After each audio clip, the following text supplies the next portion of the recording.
안녕하세요. 네, 요번에 다락원 출판사에서 내공중학 영어 구문 1권에서 3권까지 공저에 참여하게 됐던 서울 마포구 껌학원 원장 김현우입니다. 다시 한번 인사드리겠습니다. 네, 이 책의 이제 어떤 활용에 대해서 간략하게 저자 입장에서 좀 말씀을 출판사 쪽에서 부탁을 해주셔가지고 저자의 한 사람으로서 제가 이 책을 왜 이런 쪽으로 기획을 했는가, 또 일선에 계신 선생님들께서 어떻게 활용하시면 좋겠는가, 그런 점에 대해서 제가 느낀 대로 좀 편안하게 말씀을 드리고자 이 동영상을 제작을 하게 됐습니다. 뭐 뒤에 배경 보시면 아시겠지만 여기가 제 강의실이에요. 저도 이제 똑같이 동네에서 학원을 하고 있고 아이들하고 맨날 주구장창 싸우고 내신 땐 내신 공부하고 수능 보고 방학 땐 방학 특강 진행하고 이렇게 지내고 있습니다. 이 내공중학 영어 구문은 이게 참 2014년 1월 달에 기획이 시작이 됐어요. 이게 뭐 금방 횟가닥 나오는 그런 책은 아니었습니다. 근데 그때 처음에는 이제 서술형 쪽으로 조금 쏠렸었습니다.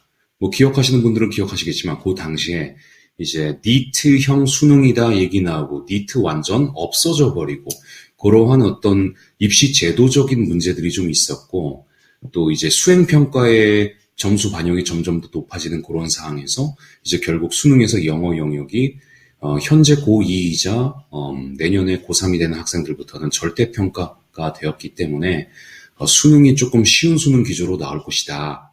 사실 제가 지금 이걸 녹화하는 게 수능 다음 날인데요. 뭐 그렇게 쉽게 나오진 않았었죠. 참 역시나 알 수가 없어요. 자, 아무튼 간에 그 당시에는 서술형으로 진행을 하려고 했었는데 이게 과연 일선에서 그만큼 필요한 것인가?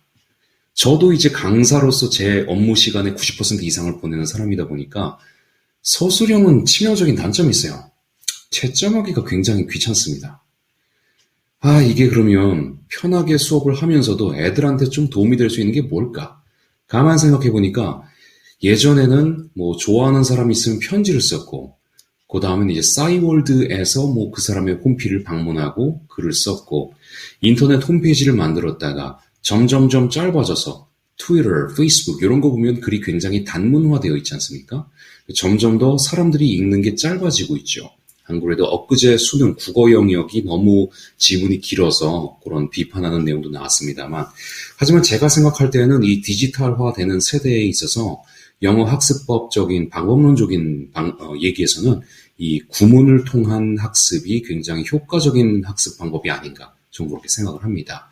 그래서 각 유닛별로 정해져 있는 문법을 갖다가 똑같은 문법이 적용된 문장을 쭉 읽어 나가면서 이게 어디까지가 주어고 어디가 동사이고 이 문장에서는 어떤 문법들이 공통적으로 쓰였는가, 요걸 갖다가 캐치를 할 수 있게 익숙하게 반복적으로 만들어주고, 그날 학습했던 걸 갖다가 워크북으로 숙제를 내주고, 그런 식으로 해주게 되면 이거 도움이 되겠구나. 물론 그런 교재가 시중에 있어요. 제가 그 이름을 말하지 않아도 여러분 다 어느 교재인지 알고 계십니다. 근데 그 교재는 고등부 쪽에서는 상당히, 저도 뭐 방학특강으로 쓰고 있고요. 굉장히 좋습니다. 근데 이제 중학생들이 쓰기에는 조금 난이도가 있어요. 뭐 좀 공부 잘하는 동네는 어떤지 모르겠지만 제가 있는 요 동네에서는 중학생들이 그 교재를 쓰는 거는 조금 어렵다는 생각이 들었고요. 그 교재에 이제 중학생용의 판도 있죠. 근데 문제는 재미가 없습니다. 저는 이제 재밌는 걸 좋아하거든요. 그래서 중학생들이 재밌게 볼 수 있으면서 그 교재처럼 좀 방학 특강에 잘 쓸 수 있는 컨셉으로 한번 만들어 보면 어떨까, 그런 생각이 들어서 웬만하면 모든 문장들을 갖다가 재미있게 만들려고 애를 썼어요. 일단 중학교 교과서 1, 2, 3학년 그 출판사에서 나온 모든 교과서에 나온 문장들을 다 분석을 했고, 그걸 갖다가 DB화를 시켜서 어떤 것들은 반드시 교재에 포함되겠다, 1학년, 2학년, 3학년 교재마다 반드시 포함되어야 할 것들을 일단 추려나갔고, 그 데이터화된 걸 가지고서 너무 뻔하고 재미없는 거 말고 좀 재미있게 문장들을 만들어보자. 그게 사실은 가장 중요하지 않나 싶습니다. 구문책이기 때문에 뭐 특별한 편집적인 구성도 좋겠지만은 문장 하나하나가 재미있어야만 한다. 그게 이 책의 생명이다.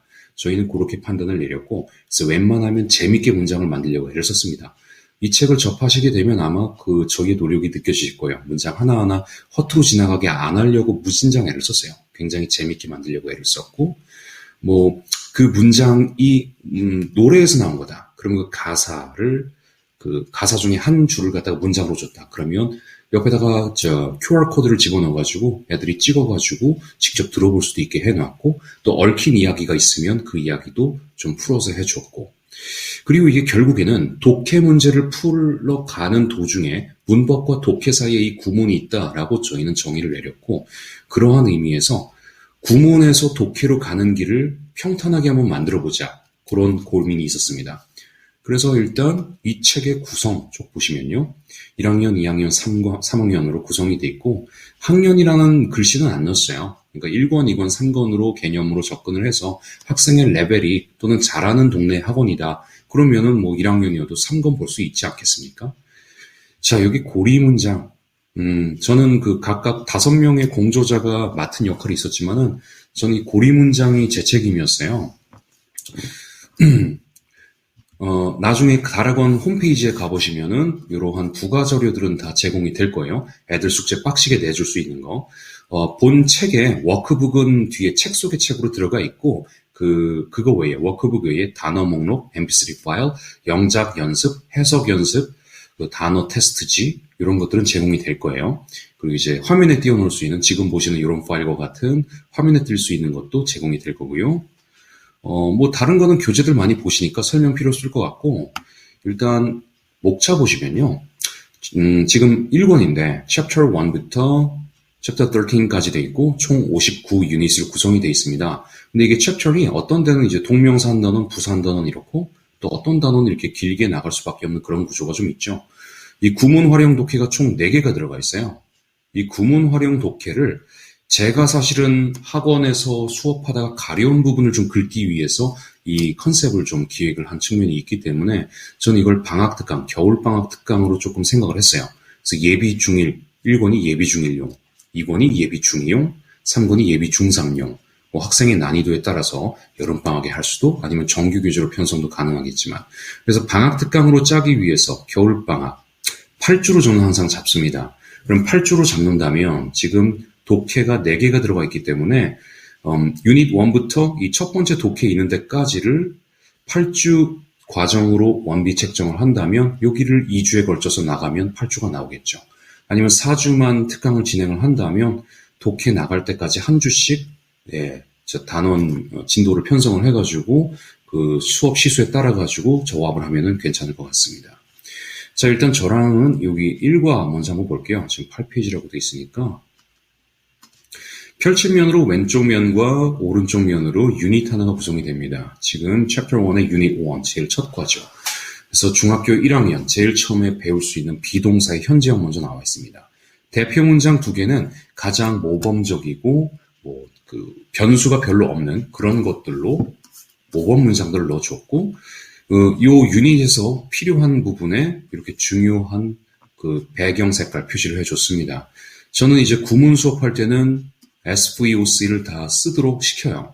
그래서 이 교재 가지고 수업을 한 다음에는 애들 책에 전부 다 SVOC가 다 쓰여있게 그렇게 만드는 게 구문 진도의 목표라고 저는 생각을 합니다. 물론 나중에 문장 구성이 굉장히 복잡해지는 데에서는 주어하고 동사 사이만 끊어도 무방하겠지만, 또 복문으로 들어갈 때는 종속조란에 다 표시를 시켜도 하는 애들은 합니다. 너무 어렵게 느끼면 또 그렇지 않아도 되겠지만은 1과 같은 경우는 굉장히 쉽죠. 여기는 다 표시를 시켜야 될 것 같아요. 표시를 시키다 보면은 요 비동사는 이다라고 해석이 되고 요 비동사는 있다라고 해석이 되는데, 문장 분석을 시켰을 때 위의 문장에서는 주어 동사 보어의 이 형식이고 밑에 거는 주어 동사 다음에 장소를 나타내면 수식어다.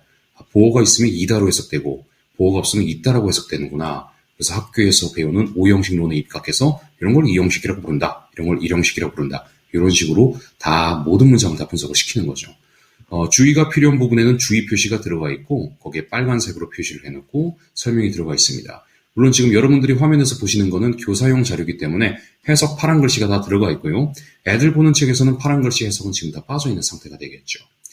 근데 모든 유닛에서 이렇게 고리 표시가 있는 문장이 있습니다. 1번 문장인데 Andrew is a superhero. Andrew는 슈퍼히어로이다. 이게 이제 2과로 넘어가게 되면 이거 잠깐 보고 넘어갈게요. 모든 유닛에서 왼쪽 하단에는 문법의 그 핵심적인 표가 들어가 있고 자세한 설명까지는 안 넣으려고 애를 썼어요. 이건 문법책이 아니라 구문책이기 때문에. 문법 책은 다들 진행하시는 책들이 있을 거라고 생각을 했고요. 이건 방학 특강용으로 저 개인적으로는 판단을 하기 때문에 여기서 너무 길게 들어가면 좀 재미가 없죠. 오른쪽 페이지에서도 마찬가지로 진행이 되다가 여기 이제 구문업이라는 부분이 나와요. 여기에서는 문제로 빈칸으로 뚫어주게 되는 거죠. 애들 책에는 여기 답이 안 들어가 있는 거죠. 뭐 모든 문장 살펴보면 아시겠지만 재미있게 쓰려고 애를 썼어요. 이런 것도 그냥 안 쓰고 똠양꿍 이름 자체가 재밌잖아요. 제가 개인적으로 좋아하는 태국 국인데 느끼한 거 먹을 때 이거 먹으면 더 죽여주죠. 그래서 이런 거 하면서 뭐 똠양꿍 먹어봤냐 이런 얘기거리 구문책이기 때문에 문장 하나하나에서 좀 재미있는 얘기를 만들어주기를 원했어요. 자, 여기 뭐 루가니스 나오는데 루가니스는 공저자 중에 한 분이신 이건희 선생님의 별명이기도 하죠. 오른쪽 하단에는 이제 단어가 나와 있고 유닛 2로 가보시면은 마찬가지로 비동사 이제 과거형으로 넘어갔고요. 여기에도 고리 문장이 있습니다. 고리 문장의 위치는 1번은 제일 쉬운 거, 점점 어렵게 가서 나중에 제일 어려운 거 3개를 구문업으로 냈기 때문에 고리 문장의 난이도에 따라서 위치는 좀 바뀝니다. 아까 첫 번째 고리 문장이 Andrew 뭐였죠? 저도 까먹었네. Andrew is a superhero 였고 두 번째 고리 문장은 He was an ordinary middle school student. 비동사 과거 시제니까 여기도 과거 시로 마찬가지 들어간 거죠. 그는 평범한 중학생이었다. 이렇게 들어가죠. 그 다음에 3과에서의 고리 문장 보면은 He wasn't special in any way. 그는 어떠한 식으로도 특별하지 않았었다. 비동사의 부정어 유닛이기 때문에 부정문으로 들어가죠. 이런 식으로 고리 문장이 쭉 쌓이고 이제 13유닛까지 진행되면 첫 번째 구문 독해가 나오게 되는 거죠. 여기에서 애들이 이미 구문으로 다 SVOC 분석을 다 해봤었고 다 익혔었던 문장들이 이 독해에서 하나로 합쳐지게 되는 거예요. Andrew is a superhero. He was an ordinary middle school student. He wasn't special in any way. Was it an accident or his destiny? 이야기가 구성이 되겠죠. 그럼 독해를 어렵게 생각하던 학생들도 문장 하나하나는 디지털 세대들한테 그렇게 길지가 않아요. 그렇게 익혔던 것이 하나의 이야기로 구슬이 꿰어지듯이 꼬리에 꼬리를 물듯이 독해가 되어버리는구나. 독해 쪽으로 넘어갈 수 있는 가교 역할을 해줄 수 있겠죠. 여기에 대해서 이제 또 다음 페이지에서는 그 오른쪽 페이지가 되는 거죠. 여기에서 거기에 해당되는 문제들도 내주는 거고요. 이 독해 지난 다음엔 다음 단원에서도 마찬가지로 진행이 되고 고리 문장 또 계속 나오는 거고 이 고리 문장이 또 쌓이게 되면 두 번째 독해에서 또 구슬로 끼워져서 독해로 나오겠죠. 결국에 1권 마지막에서는 앤드류가 이 책 제목이 내공 중학 영어 구문이지 않습니까? 그래서 내공의 신한테 초능력을 받아서 앤드류가 결국 빛의 속도로 달리는 플래시맨으로 변해서 뭐 악당과 싸우게 되는 뭐 그런 얘기로 마무리가 되고요. 1권, 2권, 3권 이야기는 쭉 이어집니다. 그래서 3권 끝까지 가도 사실 이야기는 안 끝나요. 뭐 다른 책으로 이야기를 연결시킬 수도 있을 것 같고 뭐 그렇게 됐고 아무튼 제가 생각하는 이 책의 포인트는 방학 특강용으로 진도 짜기에 괜찮고요. 또 방학 특강용으로 쓰기에 제가 판단할 때 재밌습니다. 모든 문장 하나하나 재밌는 수업하다가 그 문장 가지고 이야기거리를 끄집어낼 수 있는 그런 재밌는 걸 굉장히 많이 신경 썼어요. 물론 그 책 집필 경력이 많으신 공동 저자들이 계시기 때문에 하나도 놓치지 않고 다 담으려고 애를 썼지만 하지만 제 개인적인 입장에서는 재미가 가장 최우선이었습니다. 아무쪼록 이 교재를 활용해서 또 즐거운 방학 특강 꾸려나가시기에 도움이 되기를 간절히 바랍니다.